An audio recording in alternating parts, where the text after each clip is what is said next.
நம்ம திருப்பத்தூர் டிஸ்ட்ரிக்டில் பல தலைமுறையாக சாலையே பார்க்காத ஒரு 3 கிராம மக்களுக்கு வனத்துறை சார்பாக தார் சாலை அமைச்சு கொடுத்துருக்காங்க. இது எந்தெந்த கிராமம்னு பார்த்தீங்கன்னா இலானூர், நடுவூர், கொத்தனூர், இந்த 3 கிராமத்துக்கு தான் இவங்க சாலை அமைச்சு கொடுத்துருக்காங்க. இந்த சாலை எப்படி இருக்குது, இந்த சாலை எந்தெந்த வகையில் அவங்களுக்கு பயன்பெறுதுன்று அவங்கக்கிட்டே கேட்டு தெரிஞ்சுக்கலாம் வாங்க. இலானூர் ஃபாரஸ்ட்கார மூலமா ரோடு போட்டு விட்டுக்கிறாங்க. ரோடு போட்டு விட்டனால எங்களுக்கு எல்லா வசதிக்கும் உண்டு. ஏதோ ஒரு வீடு கட்டணுனாலும் நல்லது கெட்டது எங்கள் வீட்டாண்டு வருது. ஏதோ இப்படி பசங்களும் ஸ்கூல் பசங்களுக்கு போகிறதுக்கு வரத்துக்கு சீக்கிரமாக நல்லா இருக்குது. ஏதோ மாசமாக இருக்கிறவங்களுக்கும் ஆம்புலன்ஸ் வருது வீட்டாண்டியே. இப்போ ஒன்றும் குறையில ரோடு போட்டதுனால. எல்லாம் கீழே மேலே போகிறதுக்கு சின்ன தாராடிக்கிட்டு கிடந்தோம்.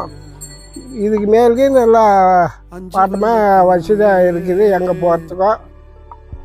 என் பேர் செல்வராஜ். நான் நடுவில் வாழைக்காய் வியாபாரம் பண்ணுறேன்.